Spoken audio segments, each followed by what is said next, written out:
औज़ुबिल्लाहिमिनश्शैतानिर्रजीम बिस्मिल्लाहिर्रहमानिर्रहीम रब्बिश इश्रह ली सदरी व यस्सिर ली अमरी वहलुल उक़दतम मिन लिसानी यफ़क़हू क़ौली सदक़ल्लाहुल अलीयुल अज़ीम। अस्सलाम वालेकुम all of you and welcome और कॉन्ग्रेचुलेशन कि जी सबका थ्योरी क्लियर हो चुका है, सबके क्लियर हैं, गुड। चलिए ओके, बिफोर वी स्टार्ट पहले तो मैं अपना इंट्रोडक्शन दे दूं कि I am professor Iqbal Hussain and I am professor at Bahria university. और थैंक यू और professor Atif for inviting me to give me this opportunity. And before we proceed, first of all, this is not a formal lecture. ठीक है? At this stage, we expect you know everything. Rather, you even know better than us. Because कि आप लोग ने तो अभी books पढ़ी है, हमने तो पता नहीं कब पढ़ी थी. So, Beryl, this is basically a discussion and two-way communication lecture है और इसमें just टिप्स देनी है आपको, कुछ चीज़ें जो गलतियां होती हैं वो पॉइंट आउट करनी है, क्या करना है, डूज एंड डोंट्स जो है ना वो ज़्यादा हम डिस्कस करेंगे rather than the actual topic. ठीक है, ओके। बिफोर वी स्टार्ट, अगर थोड़ा सा इंट्रोडक्शन एक दफ़ा करा लें क्विकली तो। Doctor Muslim Bashir from JPMC, doctor Kalimullah from civil hospital Quetta, doctor Shahid Hussain from ENT, doctor Zafar from BNS, doctor Sidra from civil hospital, doctor Arif Jabi from BNS, doctor Shah from doctor, doctor Yumna from केगलाई hospital in Japan, doctor Faizaj from civil, doctor Sanjay from Patel hospital, doctor Ejaz from Lahore, doctor Haider Rashid from civil hospital, doctor Munira ताहे from civil hospital, doctor Fiza from civil hospital, doctor Asma Naeem from Aziz पेटिशन hospital Gujrat. Okay, majority are from the civil hospital. चले, okay. You know, the topic given to me for today's discussion is neck mass or neck swelling. This is our university building, Bahria University Health Sciences Campus. Neck mass, you know, it's a very, very common clinical entity and most of the time you come across patient with a neck mass. So in part 2 examination also you will come across different cases of neck masses, in long case as well, in short case as well as in tokes. So you come across cases in all the three formats of examination. So you must be prepared for each and every aspect regarding the patient with neck mass. You know, neck mass is a common clinical entity that you may come across patient from all the age groups. Pediatric patient, middle-aged patient, young patient, old-age patient, depending upon different, and age is very, very important when you are dealing with the neck mass patient. So age of the patient very complex, and many a times the differential diagnosis or the provisional diagnosis or your clinical diagnosis is not clear even at the end of thorough history and thorough clinical examination. You either you have a list of differential diagnosis, and sometimes you may get one or two provisional diagnoses as well, but many a times it is a diagnosis is complex and difficult. So that's why systematic approach, that is very, very important. Always go systematically. Don't jump on the diagnosis. Patient देखा और दूर से ही कि जी diagnosis is this. ठीक है? तो don't do this. Many a time obvious diagnosis नजर भी आ रहा होता है लेकिन diagnosis कुछ और होता है. ठीक है? तो always go systematically. एग्जाम में हमेशा जो एग्जामिनर नोट करता है वो यही चीज नोट करता है कि हाउ सिस्टमैटिक यू आर. ठीक है? प्रॉपर हिस्ट्री, अगर हिस्ट्री ले रहे हैं तो प्रॉपर हिस्ट्री लेनी है. एग्जामिनेशन है तो प्रॉपर जंप ना करें. ये एक एग्जामिनेशन थोड़ा सा पार्ट इसका कर लिया, थोड़ा इसका कर लिया, थोड़ा फिर बीच में क्या है भूल गए, बहुत सारी चीजें मिस हो गई। तो ये जो मिस हो रही हैं चीजें, वो ही एक्चुअल में जो फेलियर्स के रीजन होते हैं, वो यही मिसिंग चीजें होती है। तो always go very very systematically, ठीक है। Causes of neck swelling, you know, it's a long list, starting from the thyroid, salivary. Will not discuss thyroid or salivary gland because इसके lecture आपके अलग होंगे thyroid को, तो we will mostly concentrate on other causes, ठीक है। thyroid और salivary gland का तो अभी हुआ है, तो will not discuss salivary gland, will not discuss thyroid. Other than so many structures in the neck from where the mass can arise, tumor can arise, abscess can arise, cyst can arise, congenital causes from the skin swelling, neurogenic, vascular, mesenchymal tumors, infective or pyogenic origin, laryngocele, carotid body tumor, glomus tumor. So there is a long list of long masses, right? So we cannot discuss each and every topic in detail. That's not possible for one lecture. तो हम तो सिर्फ उसको examination point of view से इसको चीजों को discuss करेंगे। दिस इज अ पेशेंट, ठीक है, presented to you with a swelling in the submandibular region. You can see it's it's almost 2 months origin, 1.5 to 2 months origin, no signs of inflammation. It's regular, smooth, margins are clear, consistency is firm to hard in consistency, right? So what do you think? What first thing you will suspect?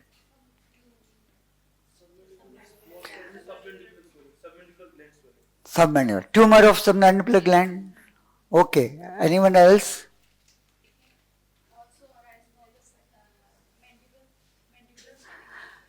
Mandibular swelling भी हो सकती है, चलें, okay. और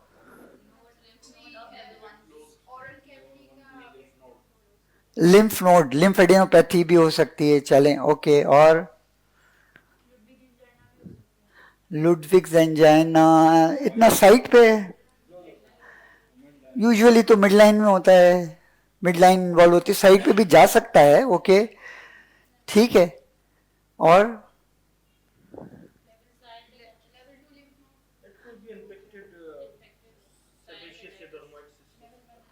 sebaceous cyst और dermoid cyst, चलें, ठीक है, ओके। लिम्फोमा, ठीक है, लेकिन all the diagnosis are wrong.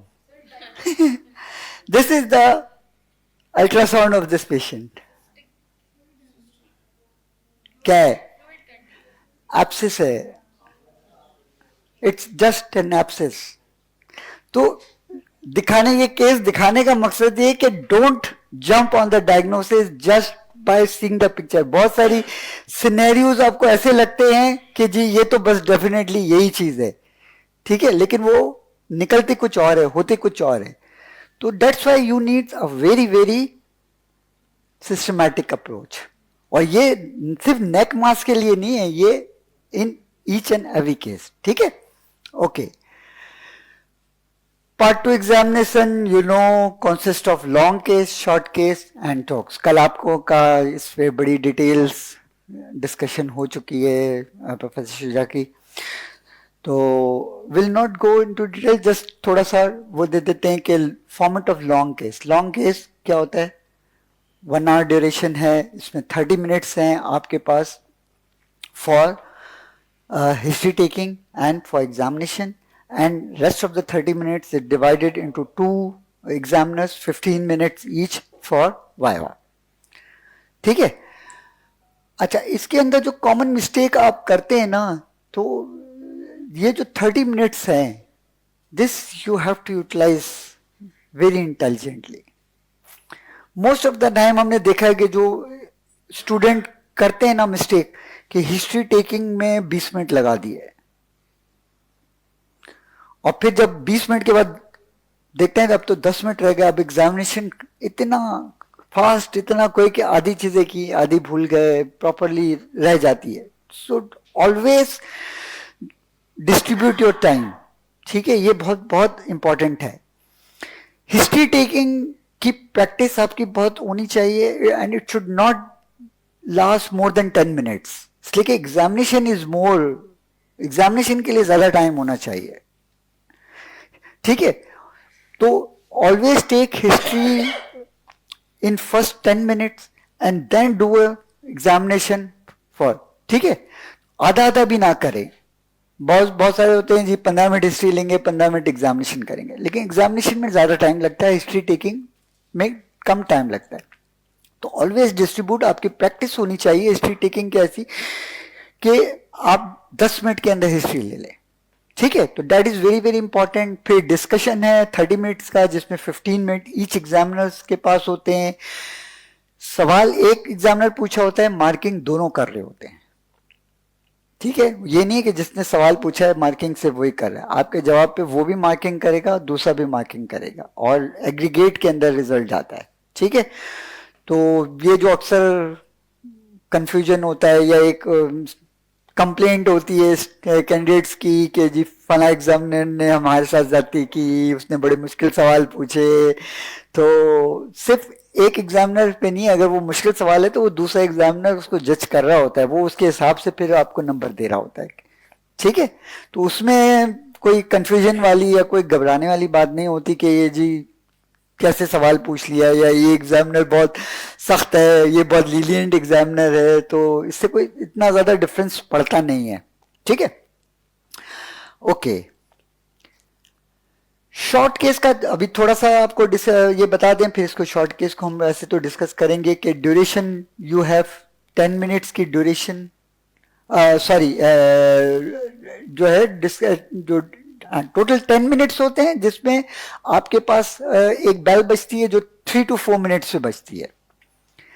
That 3 to 4 minutes is for your examination, ठीक है। और उसके बाद 6 to 7 मिनट्स के जो है ना, अच्छा most of the time bell बजती है उस पर एग्जामिनेशन की, और बाज दफा बेल नहीं बजती, सिर्फ 10 मिनट्स पे बेल बजती है। तो दोनों पॉसिबली वो आपको बता दिया जाएगा कि जी 10 मिनट से बजेगी या जो है बीच में भी बेल बजेगी, ठीक है।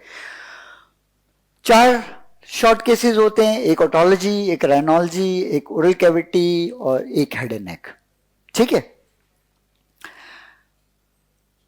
अच्छा, शॉर्ट केस के अंदर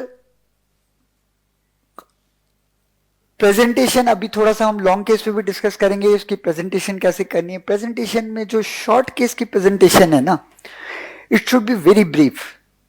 मोस्ट ऑफ द टाइम आप वो शुरू करते हैं जी my patient is well sitting comfortably on the chair, ये सारी चीजें लॉन्ग केस के अंदर आपने बतानी है। शॉर्ट केस के अंदर जस्ट पॉजिटिव फाइंडिंग्स, ठीक है, इसलिए कि वहां पे आपके पास इतना टाइम नहीं है कि आप इतनी डिटेल में एक एक चीज बता रहे हैं। वहां पे एग्जामिनर एक्सपेक्ट करता है कि जी you should be very specific pertinent to that patient, जो पॉजिटिव फाइंडिंग है या बहुत ज्यादा रेलिवेंट नेगेटिव फाइंडिंग, ठीक है। ये नहीं कि there is no pulsation, there is no scar mark, ये वो पूरे लाइन से गिना, भाई जो चीज नो है वो छोड़ दें शॉर्ट केस के अंदर, ठीक है। तो ये इंपॉर्टेंट है। तो पॉजिटिव फाइंडिंग होती है, फिर वो आपसे एक प्रोविजनल डायग्नोसिस पूछता है कि what is your clinical impression, ठीक है। डायग्नोसिस से क्या, आपने सिर्फ शॉर्ट केस किया है ना, शॉर्ट केस के अंदर जो केसेस होते हैं वो ऐसे होते हैं कि यूजुअली स्पॉट डायग्नोसिस होते हैं। अगर आपने प्रॉपर एग्जामिनेशन किया है तो at the end of examination you will be able to pinpoint a one clinical diagnosis, जो क्लिनिकल डायग्नोसिस है वो आपने बताना है, ठीक है। नेक मास है जैसे, तो मिसाल के तौर पे भी आपको अंदाजा हो जाता है कि भाई ये नेक मास जो है वो सलेवरी ग्लैंड से आ रहा है, ये थायराइड से आ रहा है, ये लिम्फ नोड से आ रहा है, या ये कोई सिस्ट है, ये कोई और चीज है, ठीक है। तो जस्ट आपने डायग्नोसिस वो आपसे पूछता है, फिर उसके बाद वो पूछता है what you will do next investigation. तो इन्वेस्टिगेशन फर्दर जो भी आप शॉर्ट केस के अंदर, अगेन आप एक तो बेसलाइन इन्वेस्टिगेशंस हैं वो आपने सर्जरी के लिए जो उसके लिए करनी है वो तो है ही है, लेकिन शॉर्ट केस के अंदर just concentrate on the diagnosis first. तो डायग्नोसिस के हवाले से आप बोल दे बता दें कि भाई baseline investigation, besides baseline investigation, first of all या I will like to do this, ठीक है। और फिर डेफिनेटली वो उस केस की फर्दर मैनेजमेंट पूछेगा, medical management and surgical management, तो वो आपने बतानी होगी। टॉक्स तो आप लोग दे चुके हैं, पार्ट आईएमएम में भी दिया है, सिमिलर वही चीज होती है जो टॉक्स के 15 स्टेशंस होते हैं, सारे के सारे इंटरेक्टिव होते हैं, स्टैटिक स्टेशंस खत्म हो गए हैं और ड्यूरेशन उसकी 7 मिनट्स होती है। यूजुअली फोटोग्राफ होता है, कोई एक्सरे होता है, कोई टिम्पैनोग्राम होता है या ऑडियोग्राम होता है, ठीक है, या कोई और पिक्चर होती है, उसके साथ उसका एक सिनेरियो, क्लिनिकल सिनेरियो हो भी सकता है, नहीं भी हो सकता, और उसके बाद उसके से रिलेटेड क्वेश्चंस होते हैं, ठीक है। नेक मैथ्स में जैसे बताया, general consideration, age of the patient is very very important. Second, the most important thing is the site of that mass, कहां से अराइज हो रहा है, इसलिए कि स्पेसिफिक जो एरियाज हैं वहां से स्पेसिफिक ऑर्गन से वो मैस अराइज हो रहा है, तो आपको ये अच्छी तरह से पता होना चाहिए, ठीक है। Triangles of the NEC will not go into detail of anatomy की डिटेल्स में नहीं जाएंगे, यू मस्ट नो, ठीक है। ये पूछा जा सकता है, पूछ सकते हैं ट्रायंगल्स ऑफ नेक, ठीक है, कौन सा ट्रायंगल है, उस ट्रायंगल का कंटेंट क्या है, उसमें से क्या जो कॉमन मासेस है उस ट्रायंगल्स में क्या हो सकते हैं। तो triangles of the neck very very important, इसको मिस नहीं करना, जरूर जरूर रिवाइज करके जाना है इसमें, ठीक है। चलें अब आ जाते हैं, अब पहले स्टार्ट करते हैं लॉन्ग केस से। तो लॉन्ग केस में आपने करना क्या है, लॉन्ग केस नेक मैस के हवाले से क्या आ सकता है, क्या केस आ सकता है लॉन्ग नेक मैस के हवाले से, व्हाट डू यू थिंक? नहीं, थायराइड और सैलिवरी ग्लैंड को हटा के लिम्फेडिनोपैथी सबसे मोस्ट कॉमन तो लिम्फेडिनोपैथी है, ठीक है। लिम्फेडिनोपैथी में जो केस आ सकता है वो आइदर द मेटास्टेटिक नोट का आ सकता है या ऑकल्ट प्राइमरी का आ सकता है, ठीक है। ये दो केसेस इंपॉर्टेंट है, ठीक है, लिम्फेडिनोपैथी में। और भी हो सकता है ट्यूबरकुलोसिस हो भी हो, लेकिन यूजुअली लॉन्ग केस के अंदर नहीं आता, वो फिर हम डिस्कस करेंगे, वो शॉर्ट केसेस के अंदर जो है वो इंपॉर्टेंट है। लॉन्ग केसेस में ऐसा केस होता है जो कि जिसमें डिस्कशन भी ज्यादा हो, जिसके अंदर एग्जामिनेशन, हिस्ट्री, सारी चीजें बहुत ज्यादा हो। तो 2 केसेस आपने खासतौर पे प्रिपेयर करने हैं, मेटास्टेटिक और ऑकल्ट प्राइमरी। इसके अलावा क्या हो सकता है? लिम्फोमा, चलें ओके, वही लिम्फेडिनोपैथी की कॉजेज में है, वो तो आ जाएगा लिम्फोमा। तो पैराफेंजियल, ठीक है। दूसरा है कि जो पैराफेंजियल स्पेस ट्यूमर्स, ये नेक मैस के अंदर आपको इंपॉर्टेंट है, जिसके अंदर यू नो उसकी डिस्ट्रीब्यूशन के मेनली तो सैलिवरी ग्लैंड होते हैं, फिर न्यूरोजेनिक हैं, वेस्कुलर हैं, कैरोटिड बॉडी है, ठीक है, माइनर सैलिवरी ग्लैंड ट्यूमर है, टेल ऑफ पैरोटिड के ट्यूमर्स हैं। तो 2 ये मतलब है कि इधर अब लॉन्ग केस के अंदर क्या चीज आपने उसके लिए प्रिपेयर होना है, पैराफेंजियल ट्यूमर हो सकता है, लिम्फेडिनोपैथी में मेटास्टेटिक या ऑकल्ट प्राइमरी हो सकता है, ठीक है। ये 3 जो है वो इंपॉर्टेंट समझ लें कि ये आपने इसको अपने हिसाब से प्रिपेयर करना है। अब आपने इसी को फोकस करते हुए हम थोड़े से लॉन्ग केस को डिस्कस करेंगे, ठीक है। कंप्लीट हिस्ट्री टेकिंग सबसे पहली चीज जो है, जैसे हम बताइए सबसे इंपॉर्टेंट, और ऑलवेज गो अगेन बता रहा हूं कि चीजों को मिस नहीं करना। जो 3rd ईयर एमबीबीएस में जो चीजें पढ़ी ना, फर्स्ट हिस्ट्री टेकिंग कि जी बायोडाटा है, प्रेजेंटिंग कंप्लेंट है, हिस्ट्री ऑफ प्रेजेंटिंग कंप्लेंट है, past history, personal history, family history, drug history, socio economic, ठीक है। तो ये आपने इसी तरह से करनी है, जंप नहीं करना है हिस्ट्री में, और वेरी क्विक डिटेल्ड हिस्ट्री बिल्कुल आपने, और स्टार्टिंग नाम से। मोस्ट ऑफ द टाइम ये भी होता है कि पूरी हिस्ट्री कैंडिडेट ले लेता है, और जो सबसे पहला सवाल एग्जामिनर पूछता है कि what is the name of your patient, नाम ही भूल गया, पूछना, ठीक है। तो ये हैबिट आप बनाएं कि चीजों को बिल्कुल रटी हुई होनी चाहिए फिंगर टिप्स पे, कि ये करना है, फिर ये करना है, फिर ये करना है, फिर ये करना है, ठीक है। Always starting with the biodata, name, age, gender, address, contact number, ठीक है, कहां से आया पूछनी है। Then comes the presenting complaint, किस वजह से आए हैं, ठीक है। बहुत बेसिक चीजें हैं लेकिन ये मिस होती हैं, ठीक है। ये तो बिल्कुल समझ लेंगे, जो मैंने कहा ना, थर्ड ईयर में जाते हैं तो सबसे पहली चीज हिस्ट्री टेकिंग सिखाई जाती है, तो वो बस समझ लेंगे जी थर्ड ईयर में आपने जो हिस्ट्री टेकिंग सीखी है वो आपने अप्लाई करनी है, उसी तरह से अप्लाई करनी है। हिस्ट्री टेकिंग लिखने का तरीका वही है जी, क्रोनोलॉजिकल ऑर्डर में लिखनी है, ठीक है। सारी कंप्लेंट लिखनी है, चीफ कंप्लेंट को पहले लिखनी है, ठीक है। फिर next comes the history of presenting illness. Always start with the sentence के जी my patient was was usual state of health whatever it before, ठीक है। तो always start with, ये भूल जाते हैं, ये बहुत छोटी बातें हैं लेकिन याद रखनी। फिर आपने प्रेजेंटिंग कंप्लेंट में जिस तरह से हिस्ट्री लेते हैं, वॉट एवर जिस प्रेजेंटिंग कंप्लेंट से आया है, कि उसका जो है ऑनसेट कैसा है, उसकी प्रोग्रेस कैसी है, उसकी ड्यूरेशन कितनी है, ठीक है, उसके एग्रावेटिंग फैक्टर क्या है, उसके रिलीविंग फैक्टर क्या है, उसके एसोसिएटेड फैक्टर्स क्या हैं, ठीक है।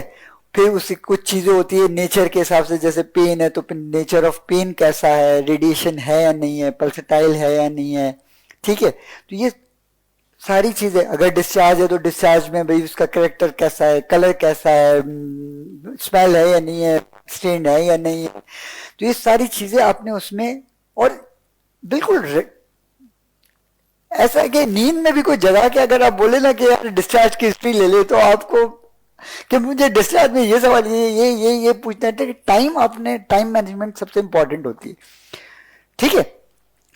फिर हिस्ट्री ऑफ प्रेजेंटिंग कंप्लेंट के बाद क्या आएगा, पास हिस्ट्री आएगी, वही कॉमोर्बिड्स पूछनी है, प्रीवियस सर्जिकल हिस्ट्री, कोई मेडिकल हिस्ट्री, हॉस्पिटलाइजेशन की हिस्ट्री, ठीक है, इम्यूनाइजेशन की हिस्ट्री। फिर आप आ जाते हैं फैमिली हिस्ट्री में, फैमिली हिस्ट्री आपने पूछनी है उसकी। फिर ड्रग हिस्ट्री पे आ जाते हैं कि क्या ड्रग्स यूज कर चुका है पहले, कोई ड्रग से एलर्जिक नहीं है, सोशो इकोनॉमिक कंडीशन पूछ लेनी है, तो ये सारी चीजें आपने हिस्ट्री टेकिंग ले लेनी है। फिर सेकंड इंपॉर्टेंट चीज is the thorough clinical examination, ठीक है। अच्छा, अब नेक मैथ्स के हवाले से हिस्ट्री में क्या इंपॉर्टेंट पॉइंट है जो आपने जहन में रखने, बताएं क्विकली। ड्यूरेशन, जैसे अभी बताया, सबसे पहले ड्यूरेशन पूछते हैं कि कितने टाइम से है, कैसे ऑनसेट उसका कैसे है, प्रोग्रेशन कैसे बढ़ रहा है, कम हो रहा है, उतना ही है, ठीक है, रैपिडली बढ़ रहा है, कम बढ़ रहा है, जैसे, तो उसकी एसोसिएटेड सिम्टम्स में उसके पेन है, पेनफुल है या नहीं, इसलिए कि पेनफुल अगर मैस है तो उसके डिफरेंशियल डायग्नोसिस अलग हो जाएंगे, नॉन पेनफुल है तो उसके डिफरेंशियल डायग्नोसिस अलग हो जाएंगे, ठीक है।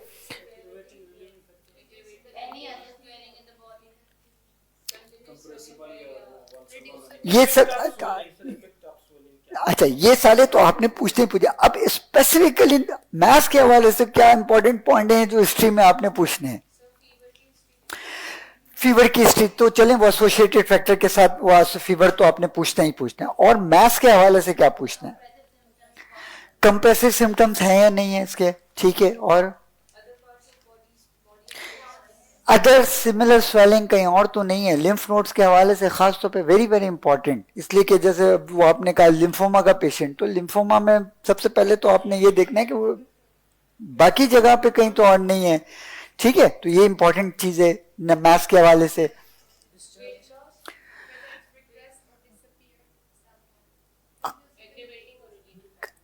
रिड्यूसिबिलिटी, वैसे तो आप एग्जामिनेशन में भी जब वो करेंगे, लेकिन ये कि ये कोई स्वेलिंग गायब हो जाती है या बढ़ जाती है, कम हो जाती है किसी चीज से, ठीक है। सैलिवरी ग्लैंड में, सबमैंडिबुलर में खास तौर पे ड्यूरिंग मील इंक्रीज होती है, तो वो आपने पूछनी होती है। और चलें ओके, डिस्चार्ज का पूछ लें कि भाई ये कभी फटी तो नहीं है और ये इसमें से कभी पीप निकला हो या कोई मवाद निकल गया हो, या ज्यादा तो नहीं ठीक है।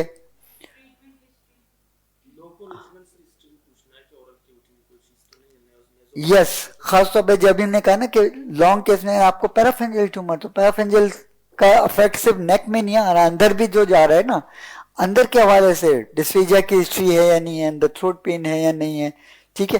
तो हिस्ट्री के अंदर आपने ये सारी चीजें उसकी जरूर पूछनी है। एग्जामिनेशन में always start with a general physical examination, ठीक है। ये भी बहुत दफा होता है कि बड़ा अच्छा एग्जामिनेशन किया, लोकल स्वेलिंग का एग्जामिनेशन बड़ा जबरदस्त किया, सब कुछ किया, लेकिन एनीमिया ही नहीं देखा, पेशेंट एनीमिक है या नहीं है, ठीक है। तो अगेन फिर वही बात, सिस्टमैटिक अप्रोच इज, जो एग्जाम में पास होने के लिए ना, वो diagnosis is not so important, approach is more important then the diagnosis, ठीक है।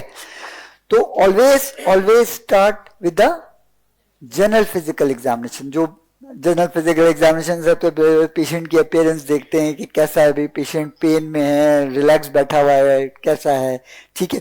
फिर उसके बाद आप सारी चीजें, वाइटल साइंस उसी वक्त सबसे पहले कर लें, ठीक है।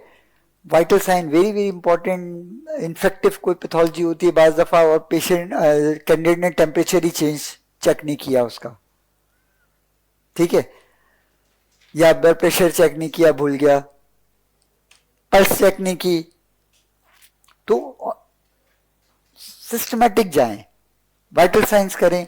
फिर उसके बाद जनरल में एनीमिया है, एडीमा है, जॉन्डिस है, ये सारी चीजें आपने एग्जामिन करनी है। फिर then comes to the local examination. Local examination में भी कोई एक specific, there is no specific pattern कि जी आपने पहले थ्रोट ही करना है या पहले ईयर ही करना है या वॉट एवर। अगर नेक मैप्स के हवाले से तो you can always start with the neck maps, ठीक है। तो मैथ्स की एग्जामिनेशन आप शुरू कर दें।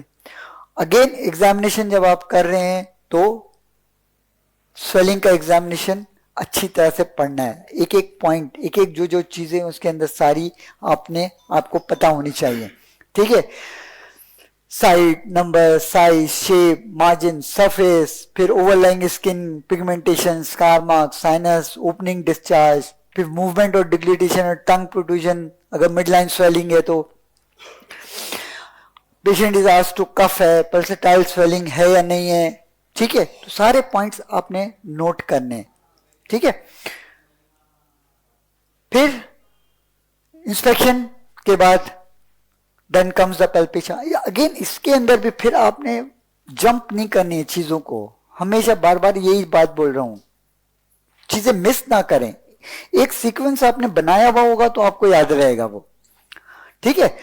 तो पैल्पेशन में यू ऑलवेज स्टार्ट्स विद जो आपने जो चीजें चेक की हैं ऑन इंस्पेक्शन, साइट है, साइज है, शेप है, सरफेस है, मार्जिन है, सारी अब आपने पैल्पेशन करके देख लिया।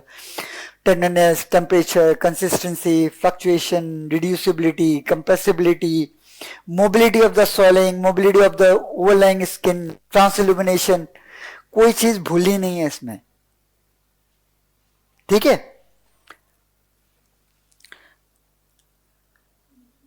फिर कुछ नेक स्वेलिंग में आपने ऑस्कल्टेशन, खासतौर पे थायराइड का है या if you are suspecting carotid body tumour, parapharyngeal है, तो आपने ऑस्कल्टेशन पे ब्रूई जो है वो सुननी है। वैस्कुलर ट्यूमर अगर है तो उसके अंदर ब्रूई भूलनी नहीं है, ठीक है। परकशन में कुछ जगहों पे इंपॉर्टेंट है, खासतौर पे गोइटर के अंदर रिट्रोस्टेनल अगर है तब तो फिर आपका परकशन भी इंपॉर्टेंट है, ठीक है। तो ये आपने इंस्पेक्शन, पाल्पेशन, ऑस्कल्टेशन, परकशन, ठीक है, सारी चीजें, चारों चीजें लाइन से करनी है एग्जाम। फिर देन कम्स आप एग्जामिनेशन पे, जब ये लोकल एग्जामिनेशन आपने कर लिया, अब आप दूसरे एरियाज को अगेन सिस्टमैटिक वे में सबसे पहले थ्रोट एग्जामिनेशन करेंगे पूरा, लैरिंग्स का एग्जामिनेशन आइडियल करेंगे, नेजोफेरिंग्स देखेंगे, नोज देखेंगे, ईयरिंग देखेंगे, कंप्लीट बाकी चीजें सारी आपने करनी है। और फिर उसके बाद एक और हैबिट बनाए, examination of the cranial nerves. ठीक है, चाहे कोई भी केस हो, ईयर हो, नेक हो, राइनोलॉजी का हो, क्रेनियल नर्व एग्जामिनेशन, सारी क्रेनियल नर्व एग्जामिनेशन हर केस में इंपॉर्टेंट कुछ होंगी, बहुत रेलिवेंट होंगी, लेकिन करनी आपने सारी हैं। ठीक है, तो बिल्कुल आपने शुरू से सारी 1 से लेकर 12 तक सारी क्रेनियल नर्व एग्जामिन करनी है। चेनियम स्टेजिंग तो जाहिर डेफिनेटली अगर वो लिम्फेडिनोपैथी है और मेटास्टेटिक है तो फिर eight the end of examination और हिस्ट्री टेकिंग आपको जो पूछेगा डायग्नोसिस में, तो वो सेकंड सवाल वो यही होगा कि what is the clinical stage, है क्या स्टेज उसका। ठीक है, तो स्टेज आपने वो कर दिया। जब ये सारी चीजें कर ली, अब then comes the very very important presentation. इसलिए कि जो कहते हैं ना, first impression is the last impression. कैसे केस प्रेजेंट किया आपने, बेशक हिस्ट्री ली बहुत अच्छी, एग्जामिनेशन भी बहुत अच्छा किया, प्रेजेंटेशन अच्छी नहीं है, तो प्रेजेंटेशन स्किल, कम्युनिकेशन स्किल्स पे भी थोड़ा सा तवज्जो देनी है। ठीक है, इररिलेवेंट बातें ना करें। ठीक है, पर्टिनेंट टू द केस बात करें ऑलवेज। ठीक है, जो केस है ना उसको बस आपने दिमाग में सिर्फ और सिर्फ उस केस को अपने रखना है, बाकी चीजों को भूल जाना है। एक किस्सा इस वक्त याद आ रहा है, वो सुना देता हूं मैं। वो छोटा सा है, टाइम तो खैर नहीं है, लेकिन चलो एक वैसे छोटा सा एक किस्सा है कि एक तीरंदाज होता है, बड़ा माहिर अपने उसमें, उसके पास 3 स्टूडेंट्स आते हैं जी सीखने, तीरंदाजी सीखने आते हैं। वो कहता है ठीक है मैं सिखाऊंगा, वो उसकी ट्रेनिंग देता है, सब कुछ हो जाता है। जब सारी ट्रेनिंग दे देता है तो वो तीनों का एग्जामिनेशन कहता है मैं तुम लोगों को असेस करूंगा, एग्जाम लूंगा तुम लोगों का कि तुम लोग कितने काबिल हो गए हो। खैर वो लेके जाता है, पहले कैंडिडेट को बुलाता है, तीर वीर देता है और सामने कहता है देखो सामने जो है ना एक दरख्त नजर आ रहा है, उस दरख्त पे एक टहनियां है, उस पे एक चिड़िया बैठी है, उस चिड़िया की एक आंख है, उस पे आपने निशाना लगाना है। तो वो कहता है ठीक है, ये तो कोई मुश्किल काम नहीं। वो लगा के तीर चलाने वाला होता है, तो वो कहता है कि बताओ कि तुमको क्या नजर आ रहा है।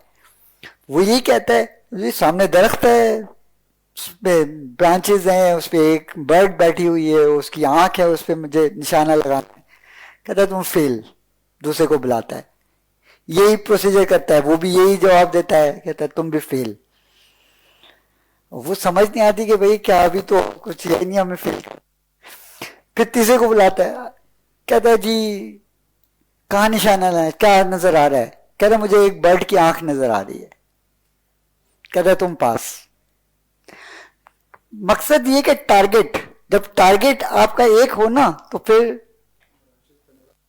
बाकी चीजें अगर नजर आ रही है ना तो फिर आप अपना टारगेट को मिस कर दोगे। तो टारगेट को मिस नहीं करना है, just concentrate on your target. ठीक है, तो वेरी वेरी इंपॉर्टेंट। तो प्रेजेंटेशन में, अच्छा प्रेजेंटेशन में एक और बड़ा बड़ा इंपॉर्टेंट चीज है कि ओवरऑल अपीयरेंस ऑफ यू, आप खुद एग्जाम में अपियर कैसे हो रहे हैं, व्हाट इज योर ड्रेसिंग कैसी है आपकी। ठीक है, सुबह बगैर मुंह धोए, बगैर बाल भलाए, ठीक है, पाँव में चप्पल पहनी हुई है, एग्जाम में आ गए, that gives a very very bad impression. ठीक है, एग्जामिनर के जहन में जो पहली चीज आती है ना कि ये तो सीरियस एग्जाम देने के लिए आया ही नहीं है ये तो। ठीक है, तो ऑलवेज जो ड्रेस कोड है ना that is very very important. White coat अगर पहना हुआ है आपने तो व्हाइट कोट प्रॉपर होना चाहिए। ये नहीं कि वैसे ही रोल किया हुआ वैसे ही पहन के आ गए, मैला भी है, देखने में बुरा लग रहा है। वेरी वेरी इंपॉर्टेंट ये चीज अपनी ड्रेसिंग पे सुबह खास तौर पे थोड़ी सी मेहनत करनी है। ठीक है, प्रॉपरली ड्रेसअप होना है और आना है। लेकिन प्रेजेंटेशन आपकी जब होती है ना तो सबसे पहले अपीयरेंस आती है उसके अंदर, ठीक है। तो उस पर खास तौर पे प्रेजेंटेशन पे ख्याल रखना है। प्रेजेंटेशन में जब हिस्ट्री आपने पूछनी है तो आपने यू ऑलवेज स्टार्ट अगेन नाम से शुरू करना है। माय पेशेंट इज दिस, ठीक है, एज इतनी है, ये है, यहाँ का रेजिडेंट है, comes with this presenting complaint जो है। फिर उसके बाद आपने उसी तरह से जिस तरह से हिस्ट्री ली है उसी तरह से आपने प्रेजेंटेशन देनी है। लॉन्ग केस के अंदर आप डिटेल हिस्ट्री भी प्रेजेंट कर सकते हैं, डिटेल एग्जामिनेशन भी, वहां पे वो सारी चीजें कि my patient is sitting comfortably या ऑन द चेयर, ठीक है, और लुकिंग दिस और ये वो सब चीजें आप लॉन्ग केस में बता सकते हैं। लेकिन अगेन ये नहीं कि सारा टाइम आपने उस पर जाया कर दिया। Time management again very very important. अगर कोई नेगेटिव चीजें भी बताती है ना तो वो नेगेटिव चीजें बताएं जो कि उस केस से रेलिवेंट हो, ठीक है। तो जो चीज ऑब्वियस है कि यार ये नहीं है, ये अब उस पर टाइम नहीं जाया करें, ठीक है। और ये भी ना सोचें कि जी ये तो ऑब्वियस है तो मैं नहीं बताता, ये तो एग्जामिनर को पता है। तो वो बाज़ दफा वो नेगेटिव चीजें इंपॉर्टेंट होती हैं जो बतानी होती है, तो वो आप लॉन्ग केस के अंदर तो जरूर बताएं, ठीक है। फिर जब प्रेजेंटेशन आपकी कंप्लीट हो गई तो देन एग्जामिनर का जो फर्स्ट क्वेश्चन होता है, what is your clinical diagnosis या प्रोविजनल डायग्नोसिस, ठीक है। इसलिए कि आप हिस्ट्री ले चुके हो, एग्जामिनेशन आप कर चुके हो। Now at this stage you must have a clear diagnosis. Clear diagnosis से मुराद ये है कि क्लिनिकल डायग्नोसिस, ठीक है। अगर लिम्फ नोड है तो आप श्योर हो कि लिम्फ नोड है, ये नहीं सोच रहे हैं सर ये लिम्फ नोड भी हो सकता है, थायराइड भी हो सकता है, सैलिवरी ग्लैंड भी हो सकता है, पैरोटिड भी हो सकता है, ये होने को तो कुछ भी हो सकता है।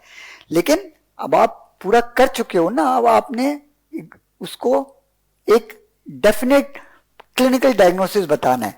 और डेफिनेटली बहुत सारी चीजें ऐसी होती हैं डायग्नोसिस में कि मिसाल के तौर पे अभी जो हम कंसंट्रेट कर रहे हैं वो तो पैराफेंजियल ट्यूमर पे। अब ये नहीं कि पैराफेंजियल ट्यूमर से वो आपको डायग्नोसिस पूछेगा कि जी कौन सा पैराफेंजियल ट्यूमर है ये, ठीक है, दैट यू कैन नॉट से ऑन, वो तो हिस्टोपैथोलॉजिकल डायग्नोसिस है, जब आप डायग्नोस करेंगे वो तो बात की बात है। लेकिन इतना तो आप श्योर हो जाए ना उस पे कि जी हाँ ये पैराफेंजियल मैस है, पैराफेंजियल ट्यूमर है, ठीक है, इतना तो आप श्योर हो जाए ना। ये तो ये डेफिनेटली आपको श्योर होना चाहिए, आए बाएं इसमें नहीं करनी होती है। अच्छा, मैनी टाइम्स ये भी देखा है कि जो पेशेंट आप लोगों ने पहले से देखे हुए होते हैं ना वो हमेशा फेल कराते हैं। मैनी टाइम्स ये होता है, इसलिए कि वो फिर आप इतने स्पेसिफिक हो जाते हैं कि आप वो बाकी चीजें उसकी जो डिफरेंशियल डायग्नोसिस है ना वो आपके जहन में ही नहीं आ रहा होता उस वक्त। तो ये हैबिट पेशेंट को पहले से देखने वाली है ना, ये हैबिट मतलब बहुत सारे स्टूडेंट समझते हैं कि जी हमने तो केस देखा हुआ है तो इसलिए अब तो इस पे पास होना ही होना है। वो आपको स्टक कर देता है, आपका माइंड चलता नहीं है उस वक्त, जो कि माइंड चलना चाहिए at the time of examination. Diagnosis तो आपने ये सही बता दिया, अब वो नेक्स्ट सवाल जो पूछता है ना वो डिफरेंशियल डायग्नोसिस होता है। यहां पे अटक जाते हैं, वो एक से आगे बढ़ ही नहीं रहे वो कहेगा भाई तो कोई और चीज तो नहीं सर, यही है इसको। अच्छा, वो बोलेगा भाई कोई और पॉसिबिलिटी, कुछ और हो सकता है, नहीं सर यही है, आई एम श्योर कि इसको यही है। तो बात ये कि इसका मतलब है आपका दिमाग नहीं चल रहा उस वक्त, ठीक है। तो माय एडवाइस इज के जी एग्जाम की रात को या एग्जाम से एक दिन पहले पेशेंट देखना वो मैनी टाइम्स फायदे के बजाय नुकसान पहुंचाता है, ठीक है। ओके, तो डिफरेंशियल डायग्नोसिस पे वो आपसे पूछेगा, तो ये बड़ा इंपॉर्टेंट है, डिफरेंशियल डायग्नोसिस आपके पास होना चाहिए। ठीक है, अब जैसे बताया कि मिसाल के तौर पे अगर लिम्फेडिनोपैथी आप सस्पेक्ट कर रहे हैं कि ये लिम्फ नोड है, लिम्फेडिनोपैथी, तो लिम्फेडिनोपैथी के तो सो मेनी केसेस हैं। अब आपके कुछ तो डायग्नोसिस बनाए ना कि ये मेटास्टेटिक नोड लग रहा है, या ये ट्यूबरकुलस नोड लग रहा है, या ये लिम्फोमा लग रहा है, क्या है क्लिनिकली लग क्या रहा है, ये निकलेगा तो जो भी वो तो आपने आगे इन्वेस्टिगेशन कराएंगे, लेकिन आपके जहन में होना चाहिए कि भाई फर्स्ट ये कि ये चीज हो सकती है, इसके अलावा ये भी हो सकता है, ये भी हो सकता है, ये भी हो सकता है, ये भी हो सकता है। 4-5 differential diagnosis very very important, लेकिन ये सवाल भी बहुत इंपॉर्टेंट है डिफरेंशियल डायग्नोसिस का। देन कम्स द आपकी इन्वेस्टिगेशन आती है। अब वो आपसे अगला सवाल यही पूछेगा, now what you will do. ठीक है, अब नेक मास के हवाले से क्या क्या इन्वेस्टिगेशन है, common investigation you all know कि जो नेक मास के हवाले से सबसे आसान और सबसे cost effective ultrasonography, it gives you a lot of information. फिर आप सीटी कराओगे या एमआरआई कराओगे, और सस्पेक्टेड केसेस में फिर आप एफएनएसी कराओगे। तो ये 3-4 इन्वेस्टिगेशन है जो आपको अच्छी तरह से पता होनी चाहिए। थायराइड है तो regular nucleotide scanning, thyroid scan किया जाएगा, वो भी छोड़ देते हैं। थायराइड अगर सैलिवरी ग्लैंड है तो सैलोग्राम करा सकते हैं। फिर कुछ इन्फेक्टिव कंडीशंस हैं तो फिजियोलॉजिकल टेस्ट इंपॉर्टेंट है, लेकिन लॉन्ग केस में आमतौर पे इन्फेक्टिव केस नहीं आते। इसकी details you all know, ultrasonography आपको क्या इंफॉर्मेशन देता है, ठीक है, सीटी के क्या फायदे हैं, एमआरआई ये हम छोड़ देते हैं, फाइनल एस्पिरेशन, ये सब चीजें तो आपको यू ऑलरेडी नो। अब आ जाए, आपने इन्वेस्टिगेशन सारी बता दी कि भाई अब तीन जो हमारे फिर से वापस बैक आ जाए, 3 डिफरेंशियल जिस पे हम काम कर रहे थे, क्या तो ऑकल्ट प्राइमरी है, या मेटास्टेटिक लिम्फेडिनोपैथी है, या फिर पैराफेंजियल है। तो उसमें आप ज़ाहिर फर्स्ट अल्ट्रासाउंड भी कराओगे, उसमें सीटी विद कंट्रास्ट है वो भी कराओगे। कुछ केसेस में एमआरआई की जरूरत भी पड़ेगी, ठीक है, तो एमआरआई खासतौर पर वेस्कुलर ट्यूमर है, कैरोटिड बॉडी ट्यूमर है, एमआरआई या एमआरआई की इंपॉर्टेंस है उसमें, वो आप करा लोगे। और अगर दूसरा अदरवाइज कोई लीजन है, वेस्कुलर नहीं है, सॉलिड ट्यूमर है, तो एफएनएसी भी आपने उसमें करानी है। तो ये सारी 3-4 चीजें जो आप करवाते हो, तो इससे आपको डेफिनेटली डायग्नोसिस मिल जाता है। और most of the time long case के अंदर ये सारी इन्वेस्टिगेशन अगर पेशेंट की हुई होती है, तो वो एग्जामिनर आपको ये इन्वेस्टिगेशन दे देता है कि जी ये सीटी की रिपोर्ट है, ये एफएनसी की रिपोर्ट है, ये अल्ट्रासोनोग्राफी की रिपोर्ट है, ये एमआरआई की या एमआरआई की रिपोर्ट है। ठीक है, वो आप रिपोर्ट देख लें, वो आपको सीटी स्कैन अगर उसका है या एमआरआई है वो लगा के बोल देगा चलो इसको डिस्क्राइब भी कर दे। ठीक है, तो डिस्क्रिप्शन पूरा कंप्लीट होना चाहिए, उसको देखें अच्छी तरह से, सारी फिल्मों की जितनी फिल्में हैं सारी अच्छी तरह से देखें, कौन कौन से व्यूज हैं, एक्सियल हैं, कोरोनल हैं, सैजिटल हैं, ठीक है, उसमें क्या फाइंडिंग्स नजर आ रही है, क्या क्या एक्सटेंशन है, अगर ट्यूमर है तो कहाँ से राइज हो रहा है, कहाँ जा रहा है, कौन कौन से एरियाज इन्वॉल्व हैं, आपने डिटेल में वो सारी चीजें बतानी है। ठीक है, सारी चीजें वो जो आपको कर देगा, बता देगा। फिर अब वो आप पूछेगा now what is your diagnosis. अब आपके पास डेफिनेटली डायग्नोसिस आ गया, इसलिए कि आपने हिस्ट्री ले ली, आपने एग्जामिनेशन कर लिया, आपने सारी इन्वेस्टिगेशन भी करा ली। अब आपका डायग्नोसिस आ गया कि जी इसको ये है। ठीक है, अब वो जब ये आ जाएगा तो मैनेजमेंट में आएगा कि जी अब इसका करोगे क्या, हाउ विल प्रोसीड फर्दर, क्या करना है इसका आगे। ठीक है, अगेन ट्यूमर है, पैराफेंजियल ट्यूमर है, मेडिकल तो मैनेजमेंट कोई है नहीं, उसकी सर्जिकल मैनेजमेंट है। ठीक है, तो वो तो उसकी मैनेजमेंट में वो आप बताओगे। अगर ऑकल्ट प्राइमरी है तो सबसे पहला आपका, अच्छा इसके साथ अकल्ट प्राइमरी अगर सस्पेक्ट कर रहे हो आप, तो फिर इसका प्राइमरी ढूंढना है, प्राइमरी आपको मिलना चाहिए, ठीक है। और अगर प्राइमरी नहीं है तो फिर वो आपके अकल्ट प्राइमरी में प्राइमरी कहाँ कहाँ हो सकता है वो आपको पता होना चाहिए, सारी साइट्स हो सकती हैं, वहां से आप ब्लाइंड बायोप्सी करवा सकते हो, वो आपने बता देना है। और अगर मेटास्टेटिक है तो डेफिनेटली उसको कोई ना कोई प्राइमरी होगा जो कि एग्जामिनेशन पे और हिस्ट्री टेकिंग पे आपको मिल रहा होगा कि भाई वो लैरिंग से आ रहा है या ओरल कैविटी से आ रहा है या नोज एंड पैरल साइनसेस आ रहा है, उसके हिसाब से उसकी आपने ऑपरेटिव मैनेजमेंट बतानी है, ठीक है। फिर जब आप सर्जिकल उस पर आते हैं तो वो आपसे 3-4 चीजें ऑपरेशन के हवाले से पूछता है। सबसे पहले तो जी वो इस जो भी सर्जरी है उसके ऑपरेटिव स्टेप्स, ठीक है। तो क्विकली आपने स्टेप्स बता देने। हमेशा शुरू करें कि जी पोजीशन क्या रखेंगे, ड्रैपिंग कैसे करेंगे, इंसिशन कैसे कौन सा लगाएंगे, इंसिशन के बाद कौन कौन से स्ट्रक्चर आएंगे, क्या सेपरेट करेंगे। तो पूरे स्टेप्स जो है ना आपने जैसे जैसे बुक्स से आपने पढ़े हुए होते हैं वो सारे स्टेप्स आपने बताने होते हैं।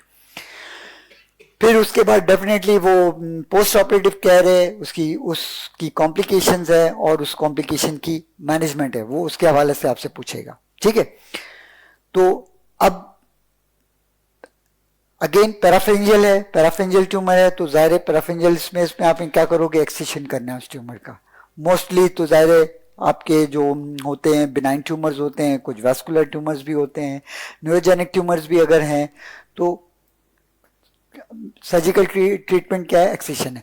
और अगर ये मेटास्टेटिक नोड है, मेटास्टेटिक नोड की ट्रीटमेंट नेक डिसेक्शन है, तो नेक डिसेक्शन के हवाले से आपको सारी चीजें पता होनी चाहिए, ठीक है। नेक डिसेक्शन की सारी टाइप्स आपको पता होनी चाहिए।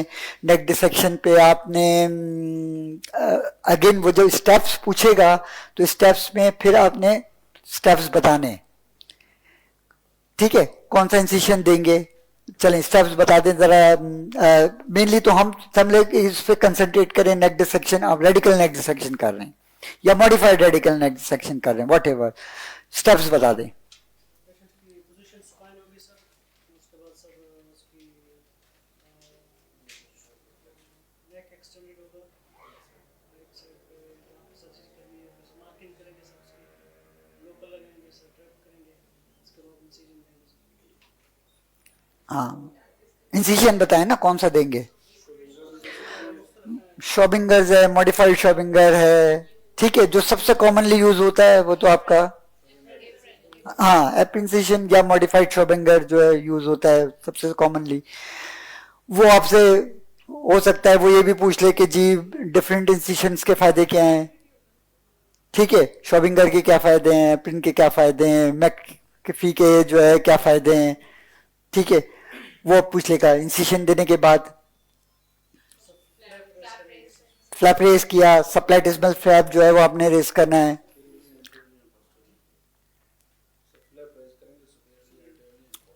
ठीक है। फिर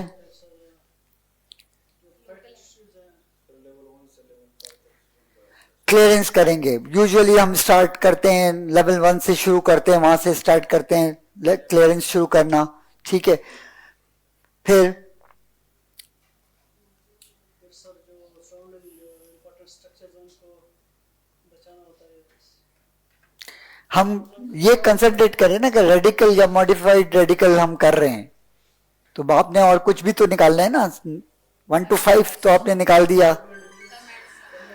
सबमैंडिबुलर ग्लैंड चले तो वो तो वही आप जब लेवल 1 कर रहे हैं उसके साथ सबमैंडिबुलर भी निकाल लेंगे।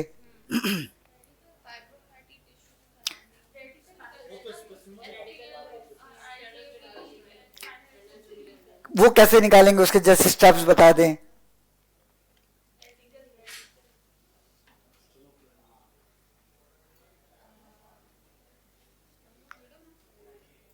स्टेनोक्लीडोमास्टोइड निकालेंगे ना, अगर आपने निकालना है रेडिकल कर रहे हैं तो, ठीक है। अपर और लोअर पे आपने कट करके उसको सेपरेट करना है, साथ में इंटरनल जुगलर को अगेन इंटरनल जुगलर को अबव और लोअर आपने टाई करके बीच में से निकालना है, ठीक है।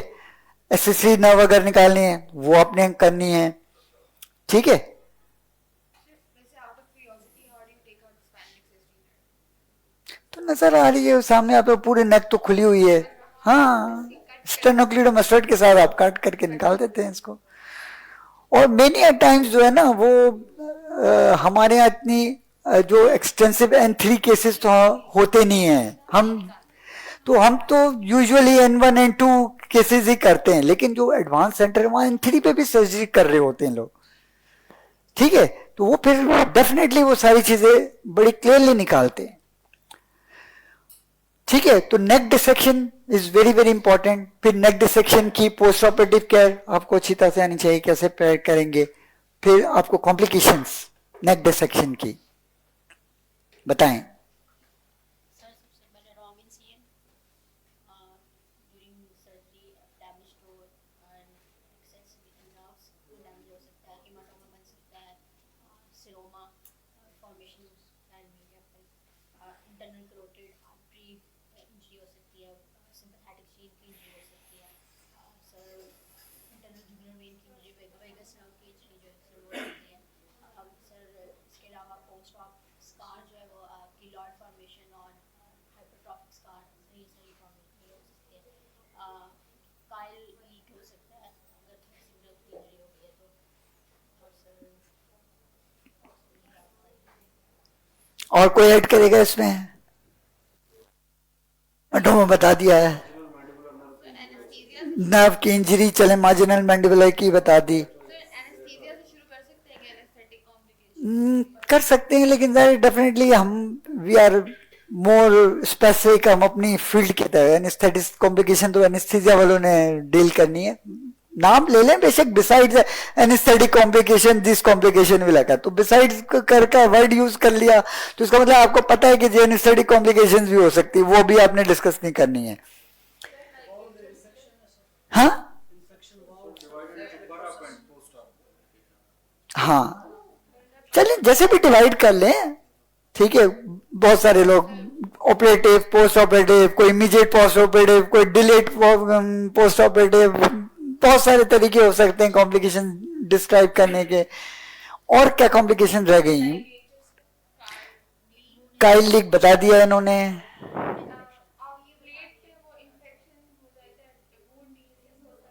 ये भी सब बता दिए, और ऐड करें।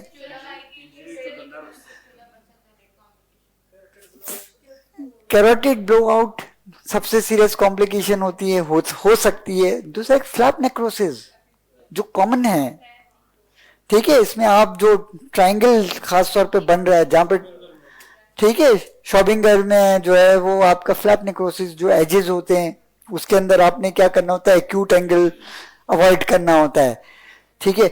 वो फ्लैप नेक्रोसिस, और फ्लैप नेक्रोसिस के बाद अगर आपने खास तौर पे रेडिकल किया हुआ है और फ्लैप नेक्रोसिस हो गया तो इंटरनल कैरोटिड तो बिल्कुल उसके डीप नीचे ही पड़ी हुई है, ठीक है। उस पर अगर इन्फेक्शन हो गया तो वो कैरोटिड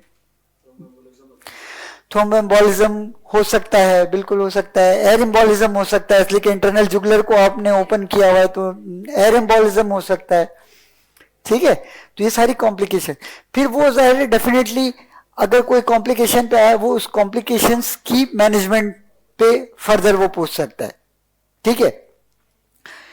हिमाटोमा बन गया, सिरोमा बन गया, वुंड इन्फेक्शन है, उसकी ट्रीटमेंट तो है। ये काइल लीक है, काइल लीक को कैसे आप प्रिवेंट करो, वो कहेगा जी प्रिवेंट कैसे करोगे?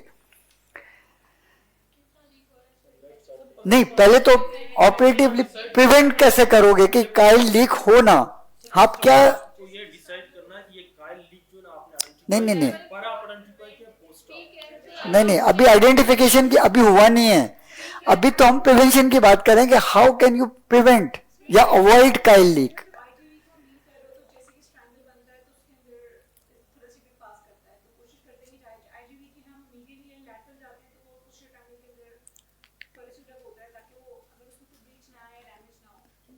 ठीक है, कौन सी साइड पे? लेफ्ट साइड पे। एक तो एक इंपॉर्टेंट है, थोरेसिक डक्ट्स आपकी लेफ्ट साइड पे, राइट साइड पे तो आप कर रहे हो तो अब यू आर सेफ, ठीक है। लेफ्ट साइड पे ठीक है, खास तौर पे जो लेवल 4 की क्लियरेंस कर रहे हैं और वहां पे अगर वो एक्स्ट्रा कैप्सुलर इन्वॉल्वमेंट है, तो आपने ये जो जो बताया कि जो जंक्शन है सबक्लेवियन का और इंटरनल जुगलर का, तो थोरेसिक डक्ट वहां पे एंटर होती है, वहां पे आपने वो केयर करनी है। इसके लिए कुछ कुछ सर्जन कुछ जगहों पे, हमारे यहाँ तो मैंने नहीं देखा किसी को करते हुए, लेकिन कुछ जगहों पे कुछ करते भी हैं आइडेंटिफाई करने के लिए थोरेसिक डक्ट को।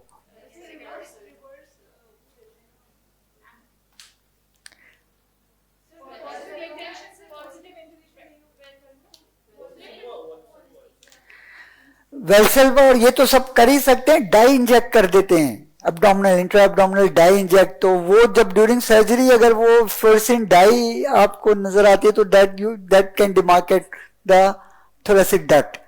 तो ये भी है लिटरेचर के अंदर दिया हुआ है ये कि लोग करते हैं ये, ठीक है। अच्छा, अब आ जाए काइल लीक हो गया, अभी तो ये प्रिवेंशन की बात है ना, अब हो गया, अब क्या करेंगे? वन बाय वन आगे से बताए ना, आगे से तो कुछ हिस्सा ले ही नहीं रहा। चलें, okay, what is low flow, what is high flow?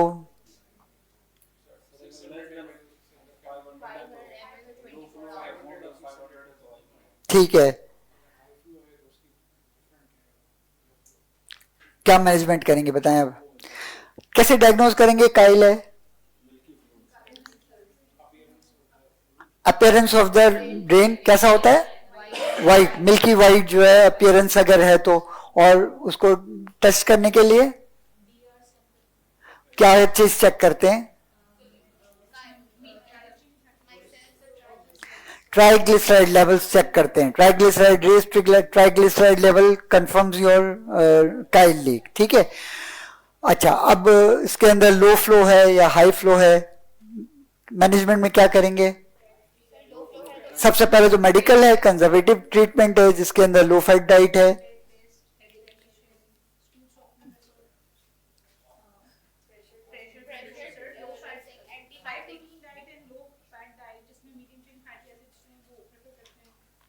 ठीक है। और एक ड्रग भी यूज हो रही है ऑक्लियोटाइड, सोमेटोस्टेटिन्स जो है ड्रग है जो कि काइल के सिक्रेशंस को कम करते हैं, वो भी एक मेडिकल मैनेजमेंट के अंदर है, ठीक है।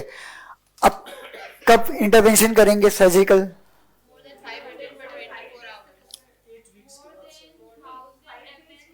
नहीं, अब सब अलग अलग बात कर रहे हैं, वन कोई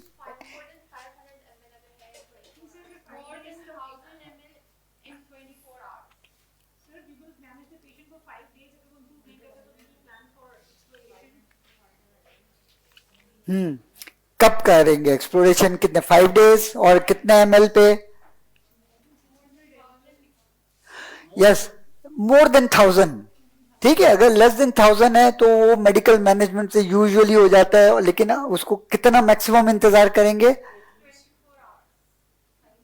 14 days, 2 weeks, 2 weeks is a good time. 2 weeks से अगर 2 वीक्स पे है, मोर देन 1000 ml है, then it needs surgical intervention, ठीक है। अगर उससे कम है तो फिर मेडिकल मैनेजमेंट और आप थोड़ी सी डिले कर सकते हैं, ठीक है। सर्जिकली क्या है, वही एक्सप्लोर करना है आपने, और एक्सप्लोर करने में अगेन वही जो मैंने कहा, डाई इंजेक्ट करते हैं और डाई को जहां से लीक हो रही होती है वहां पे आपने उसको लाइगेट करना होता है, ठीक है। इंट्रा एब्डोमिनल करते हैं वो, हाँ, ये रेडियोलॉजिस्ट करते हैं जहां से डायल थोरेसिक डक्ट ओरिजिनेट कर रही है ना वहां पे, ओके। तो लॉन्ग, ठीक है। तो ये सारी जो नेक डिसेक्शन के हवाले से सारी चीजें फिर आपने बता देनी है। फिर अगर ये सारी चीजें आपकी कंप्लीट हो जाती है तो next question comes prognosis and counselling, ठीक है। पेशेंट की काउंसलिंग कैसे करेंगे? पेशेंट बैठा हुआ है, आपने उसको उसके हवाले से उसकी काउंसलिंग वो कहेगा करके दिखाओ, तो आपने करके दिखानी है, कैसे काउंसलिंग करेंगे, ठीक है। कौन करके दिखाएगा?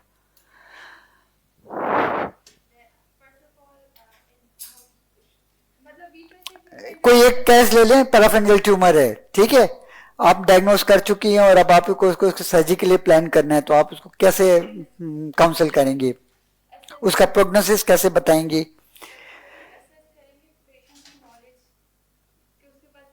वो आप हिस्ट्री ले चुकी हैं, पेशेंट आपके सामने बैठा हुआ है, उससे पूछेंगे आप अपनी बीमारी के बारे में क्या जानते हैं, फिर अगर नहीं मालूम तो उसको फिर उसकी डायग्नोसिस बताएंगे, ये आपको ये इसको डिस्क्राइब, कैरोटिड बॉडी के लिए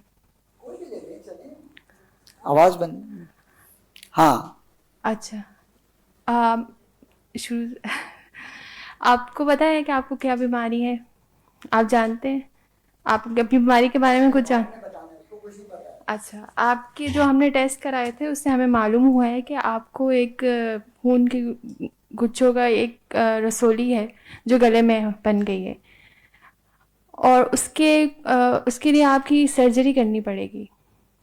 सर्जरी के लिए हमारे पास जो है, उससे सर्जरी से पहले आपकी खून की शरियानों को बंद करना पड़ता है, तो उसके लिए आपको ऑपरेशन से 24 घंटे पहले आपकी ना एम्बोलाइजेशन होती है, और फिर 24 घंटे बाद जो है आपकी पूरी गले की सर्जरी होगी जिसमें रसोली को निकाला जाएगा। लेकिन उस दौरान कुछ पेचीदगियाँ हो सकती हैं जिसमें जैसे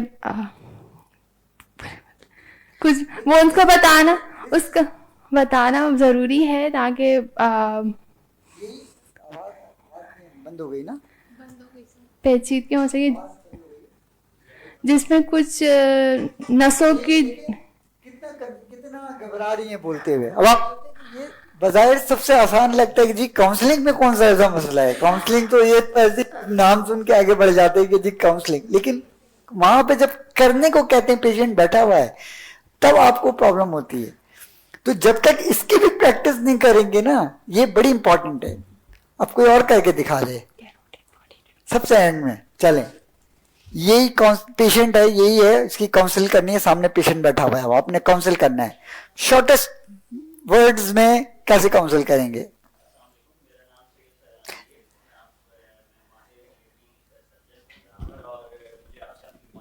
में बात करनी है। आपको हमने जो आपके टेस्ट और सिटी स्कैन करवाए हैं, इसके अंदर हमें एक बीमारी के बारे में पता चला है जो कि रगों के गुच्छे की एक रसौली है जो कि हमारी गर्दन की शहरक के बहुत ज़्यादा करीब होती है, और इसका जो इलाज है वो सर्जरी है। हम सर्जरी के ज़रिए इसको निकाल सकते हैं। एक चीज़ ये भी है कि वक्ती तौर पर चूंकि ये जो रसौली है ये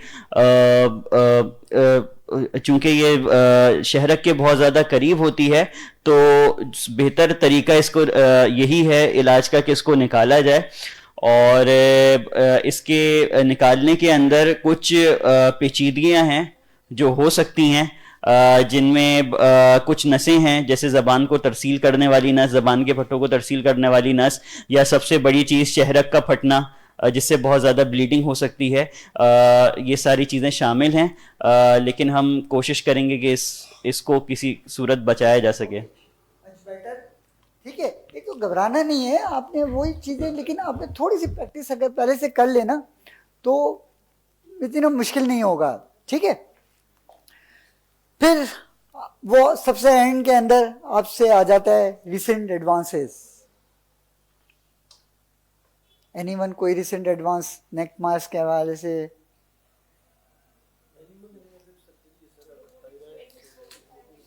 चलो, जो एंडोस्कोपिक सर्जरीज है, मिनिमली जो है वो इन्वेसिव सर्जरीज हैं उसमें, उसके हवाले से एंडोस्कोपिक। ठीक है, चलें, बहुत सारी अभी जो डॉक्टर आतिफ ने भी बहुत सारी बताई, फिर सैलिवरी ग्लैंड के हवाले से भी है, सैलो एंडोस्कोपी है। ठीक है, और कोई चीज़ को कोई याद आ रही हो, रिसेंट कोई ऐसी चीज़ पढ़ी हो, रिसेंट कोई आर्टिकल पढ़ा हो, कोई ऐसी नई चीज़ के बारे में, थोड़ा सा सर्च कर लीजिएगा। कोई वैसे तो ऐसा कोई यही हैं।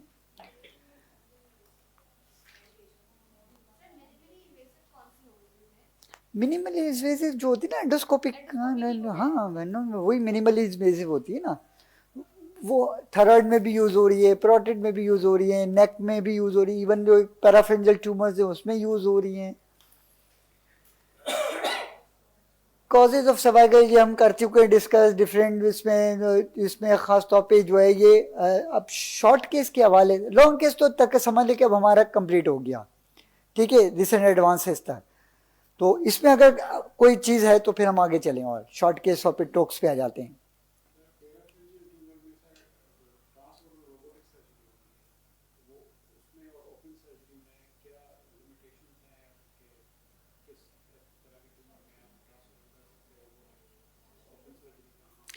बट देखो ये again it varies from centre to centre, ठीक है, लोग हर चीज में बात है कि नई चीजें ट्राई करते हैं, देयर इज नो, आज हम एक बात करते हैं कल वो चीज और आगे चली जाती है, ठीक है, तो देयर इज नो स्पेसिफिक के जी बस ये चीज जो है ना ये होता, it all depends on your experience, आप क्या कर सकते हैं, ठीक है।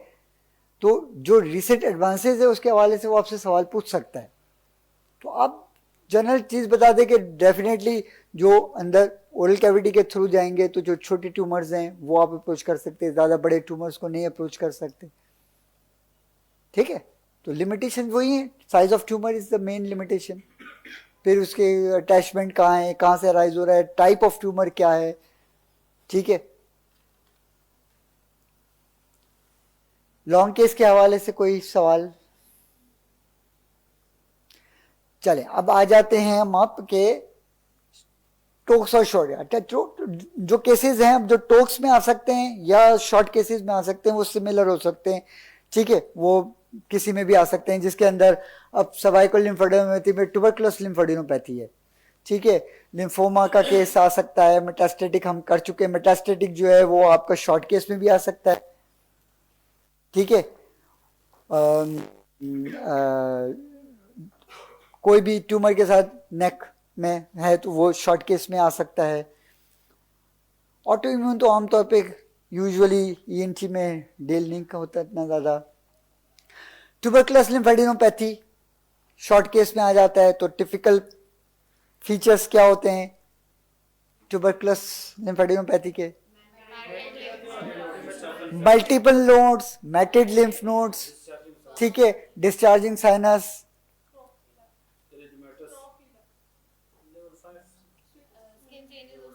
स्किन चेंजेस हैं, एडिशंस हैं, ठीक है, तो ये सारी चीज़ें इंपॉर्टेंट है। और डेफिनेटली जो एफएनएससी आपका मेन है, और अगर एफएनएससी पे नहीं होता तो ओपन इंसिशनल बायोप्सी कर देते हैं, बाकी ट्रीटमेंट तो सेवेरिटी है, ठीक है। टिपिकल जो है मैटेड लिम्फ नोड्स होते हैं। लिम्फोमा की अगेन मल्टीपल होते हैं लेकिन मैटेड नहीं होते, डिस्क्रीट लिम्फ नोड्स होते हैं, रबड़ी कंसिस्टेंसी होती है, ठीक है। डिस्क्रीट का मतलब ये है कि अगर दो लिम्फ नोड हैं तो वो दोनों आपका अलग अलग फील होते हैं, ठीक है, उसकी मूवमेंट अलग अलग होती है लिम्फोमा की। तो लिम्फोमा पे आ जाए, लिम्फोमा पे आपको मोस्ट ऑफ द टाइम क्या होता है कि जो उसकी आर्किटेक्चर है उसके लिए इंसिशनल बायोप्सी इज रिकमेंडेड, ठीक है। फिर ट्रीटमेंट तो उसकी हो गई। मेटास्टेटिक हम तकरीबन कर चुके हैं कि जो फीचर है फर्म टू हार्ड है, फिक्सिटी है, ठीक है। टिपिकल जो मेटास्टेटिक ट्यूमर, ऑकल्ट मेटास्टेसिस, ये वैसे क्या चीज है? Not related with the neck mass, वैसे ही अननोन प्राइमरी अननोन इज जो मेटास्टेटिक हो रहा है, लेकिन प्राइमरी साइट है वो अननोन है। नहीं, it is the same as occult primary.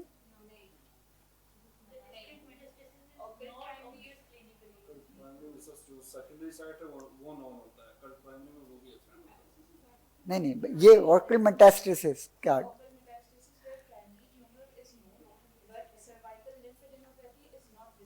Yes, clinically जो है it's not, you cannot even with the all the investigations that you have done so far, वो नेगेटिव है, ठीक है, लेकिन स्टिल मेटास्टेसिस है, ठीक है। उसके अंदर जो दो खास तौर पर टर्म्स यूज होती है, एक आइसोलेटेड ट्यूमर सेल्स हैं और एक माइक्रोमेटास्टेसिस है।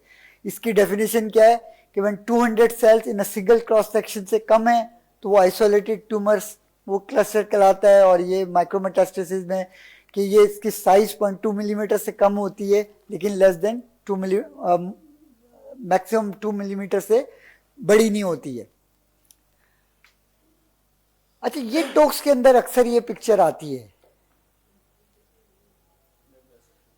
It's a picture after a radical neck dissection, ठीक है, रेडिकल नेक डिसेक्शन पूरा हुआ है। आइडेंटिफाई करें, what is number 1? Digastric, posterior belly of digastric, yes, good. 2,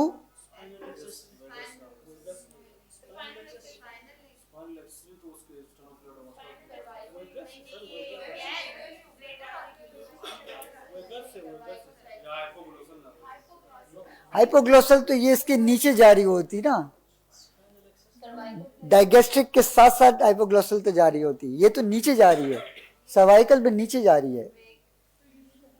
answer cervical ही सही है, ठीक है। ये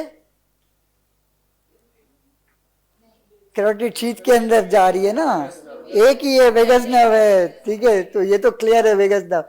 5 पे कॉमन कैरोटिड है, ये इंटरनल जुगुलर वेन जो है वो लाइगेट करके उसको साइड पे की हुई है, और ये क्या है, हाँ,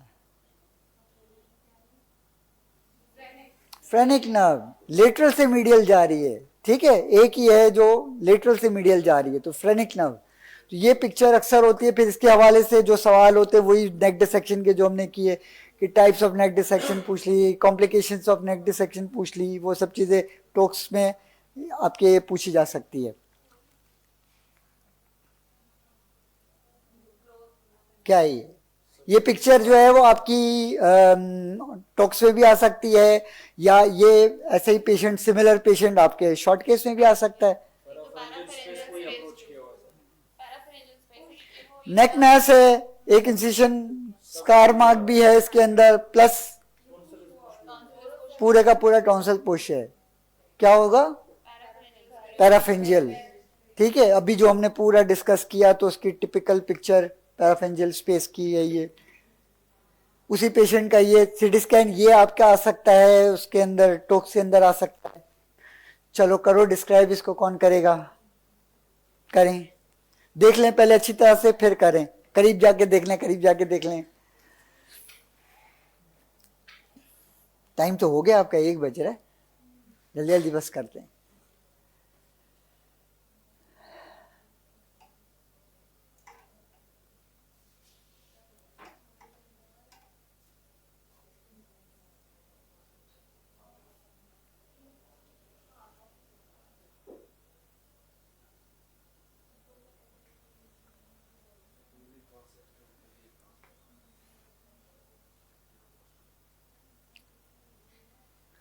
और दूसरे के ये जब सीटी स्कैन या कोई भी दे ना तो अपना टाइम ले, टेक योर टाइम, पूरी फिल्में सारी देख लें, डोंट रश के बस जल्दी से बता देना है। पहले देख लें, असेस कर लें पूरा कंप्लीट, अपने दिमाग में एक चीज़ बना लें कि ये चीज़ है, ये एक्सटेंशन है, देन डिस्क्राइब इट, ठीक है।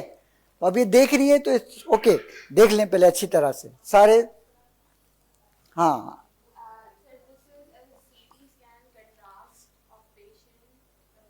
छोड़ दें नाम, हमको छोड़ दें बस, ये जो taken on 30th August 2016. It is showing axial cuts starting from the heart palate and extending towards the level of larynx, especially the hyoid bone. It shows heterogeneously enhancing mass on the lateral side of the oropharynx, which is pushing the structures medially and almost completely majorly obliterating the oropharyngeal lumen.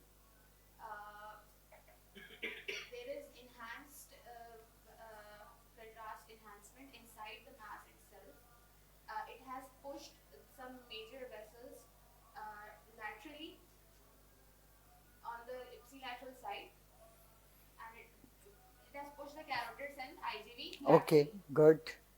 It is also involving the laryngeal epiglottis and the piriform fossa and the ariepiglottic fold as well. ठीक है, good. ठीक है, तो always take time, पूरी सारी फिल्में देखें, पूरा उसको डिस्क्राइब करें क्या है, कौन से व्यूज हैं, क्या इसके अंदर फाइंडिंग नजर आ रही है, फिर वो. ठीक है, वही पेशेंट है, उसका उसका ये कौन सा कट्स है, कोरोनल कट्स है. ठीक है,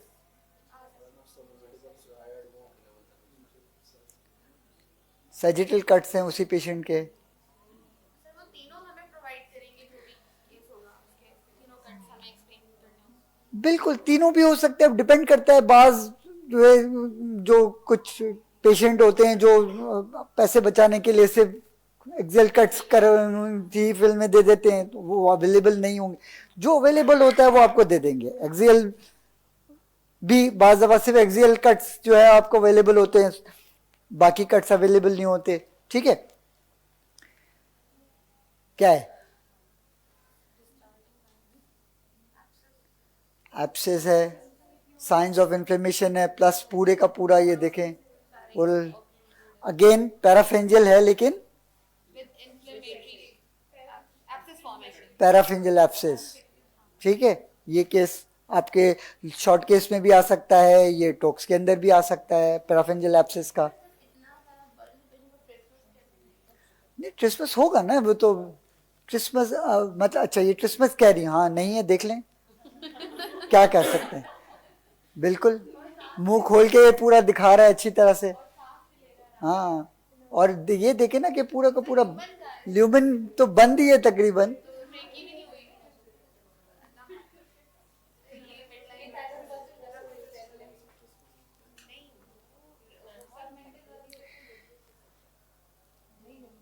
अगेन देखें कि जो बच्चा है ना, छोटा है, ये एक्चुअल में इनके इनके देख लें कि ये इतनी सब चीज़ों पे भी सिम्टम, इतना बड़ा एब्सेस बना है, इतना, इसके बावजूद क्रिसमस भी नहीं है, उसको ट्रकी भी नहीं हुई है, और वो खाना पीना भी खा रहा है. तो ये सिर्फ बिकॉज ये यंग एज है. अगर ये चीज़ किसी ओल्ड एज के अंदर होती तो उसको और 10 प्रॉब्लम हो रहे होते. थायरोग्लॉसल डक्ट सेल्स. ठीक है, ये केस आपका शॉर्ट केस में भी आ सकता है, टोक्स में भी आ सकता है, थायरोग्लॉसल सेल्स. ठीक है, थायरोग्लॉसल के हवाले से 3-4 चीज़ें इंपॉर्टेंट है जो आपको आनी चाहिए. इसकी एम्ब्रियोलॉजी पता होनी चाहिए, कैसे डेवलप होती है, कहाँ से होती है, ज़रा कोई बता दे जल्दी से.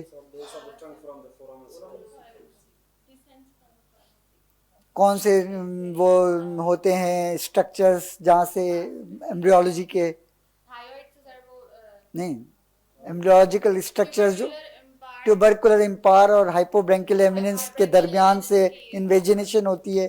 थायरोग्लॉसल एमिनेंस बनती है, फिर सिस्ट डक्ट बनती है, वो डिसेंड करती है, और ये through the body of hyoid bone जा रही होती है. ठीक है,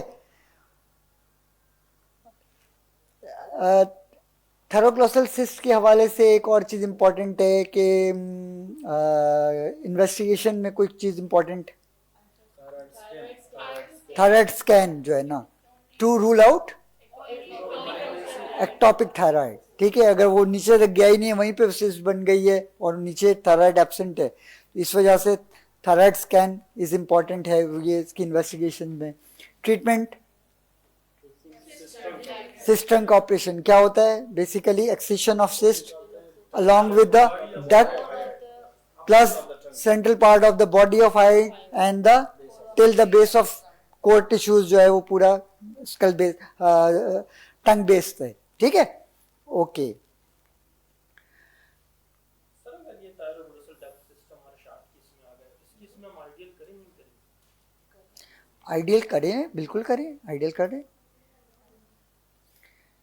अगेन सिमिलर इन्फेक्टेड थायरोग्लॉसल सिस्ट है. ठीक है, तो साइंस ऑफ इन्फ्लेमेशन है, प्लस ये पूरी एडिशंस बने हुए हैं स्किन के अंदर. ये क्या है,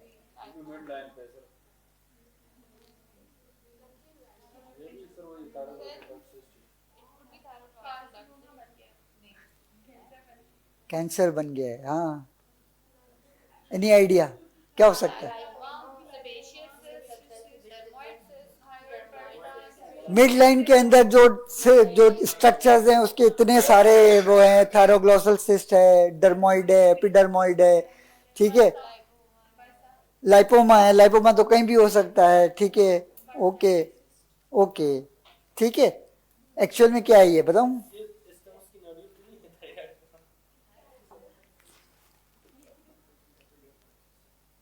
इसको जरा प्ले करो।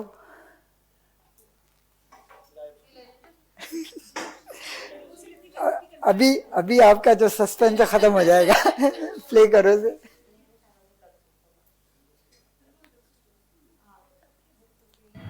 चलो थूक निकलो, हाँ थूक निकलो, ठीक है। अब मुंह खोलो, हाँ जबान बाहर निकालो, अंदर नहीं, मुंह नहीं बंद करो, हाँ बाहर अंदर, ठीक है, ठीक है। तो ईच एंड एवरी स्टेप जो होता है ना समझाने का जरूरी होता है आपका करना। बाज दफा obviously thyroid doesn't look like a thyroglossal cyst, लेकिन है थायरोग्लॉसल सिस्ट, ठीक है। तो अब क्लिनिकल एग्जामिनेशन इसीलिए इसके इंपॉर्टेंट हैं सारे।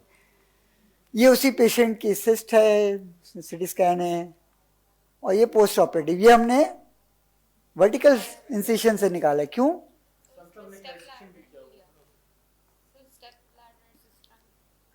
वो भी कर सकते थे नॉर्मली, तो हम थायराइड को थायरोग्लॉसल सिस्ट को हॉरिजॉन्टल इंसिशन, बड़ा लेकिन साइज में बहुत बड़ा था, तो आपको हॉरिजॉन्टली बहुत बड़ा इंसिशन देना पड़ता, उससे ज्यादा बेहतर ये मिडलाइन इंसिशन जो है वो था। What is this? सिंगल है ये, और ये देखें स्टेर्नोक्लीडोमास्टोइड क्लियरली नजर आ रहा है। ये ब्रैंकियल सिस्ट है, ये इन्फेक्टेड ब्रैंकियल। ये अगेन देखें स्टेर्नोक्लीडोमास्टोइड के बिल्कुल एंटीरियर बॉर्डर पे, उसकी टिपिकल उसकी जो साइट है ना, एंटीरियर बॉर्डर ऑफ स्टेर्नोक्लीडोमास्टोइड पे होती है, अपर 1/3 और लोअर 2/3 के।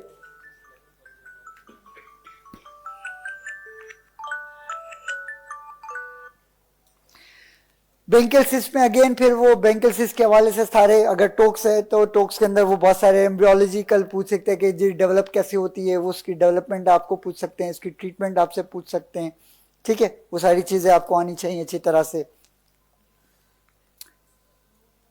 What is this?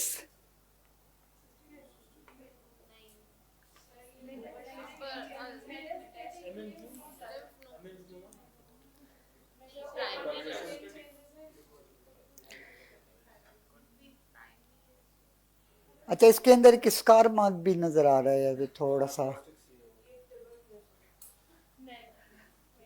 Long history है, चलें बता दूं, बड़ी लॉन्ग हिस्ट्री है, कई सालों की। सर्जरीज भी हो चुकी हैं और भी बहुत कुछ हो चुका है।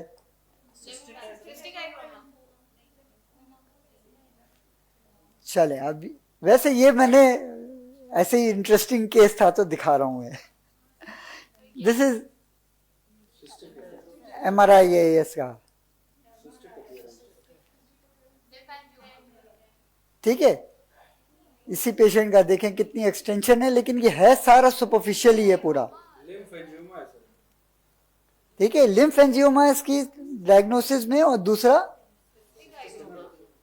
हिमेंजियोमा भी हो सकता है। अभी बता दो उसका फाइनल हिस्टोपैथोलॉजी रिपोर्ट क्या आई है। ठीक है, लेकिन जो clinically it looks like a lymphangioma, ठीक है। इसलिए कि ये प्रोलॉन्ग हिस्ट्री है, सर्जरी भी एक हो चुकी है, प्लस स्क्लेरोथेरेपी भी इसकी 2-3 दफा हो चुकी है, ठीक है। लेकिन इसके बावजूद इन्फेक्टेड हो गया ना, इन्फेक्शन की वजह से, ठीक है।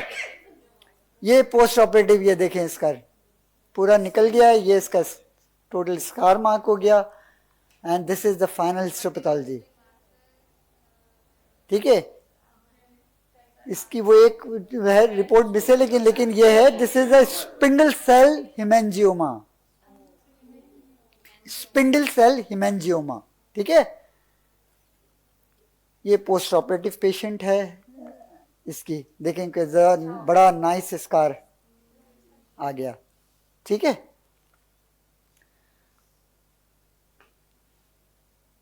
सीटी स्कैन है, विथ कंट्रास्ट है, क्या है?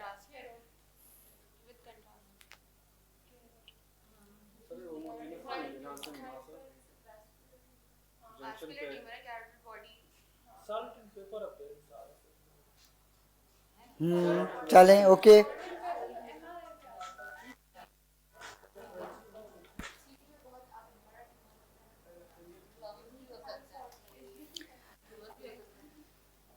स्पॉट डायग्नोसिस बता,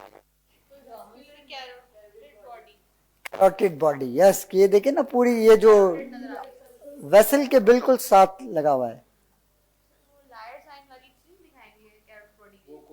वो लायर साइन इसमें नजर नहीं आ रहा है ना, दूसरा नहीं है इसमें, ये देखें, ठीक है। तो ये भी आ सकता है। ये क्या है? नेक एब्सेस है ये तो, ठीक है। ये भी एक लुडविग्स एंजाइना, ये भी आपका नेक मास के अंदर, ये शॉर्ट केस में भी आ सकता है, आपका जो है वो टोक्स में भी आ सकता है। ये लुडविग्स एंजाइना बड़ी कॉमन डिजीज है, ठीक है। Again another case of Ludwig's angina है, बड़ा सीवियर, पूरे ऊपर तक सेलुलाइटिस हुआ हुआ है पूरा। डायबिटिक पेशेंट था, एक्सटेंसिव, ठीक है। नेक मास के अंदर, ठीक है। तो लेरिंगोसील, ये भी आपकी शॉर्ट केस में भी आ सकता है लेरिंगोसील, और ये आपके जो है वो टोक्स में भी आ सकता है।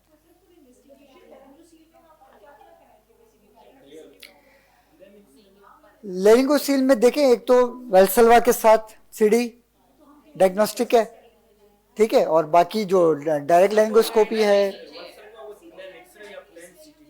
हाँ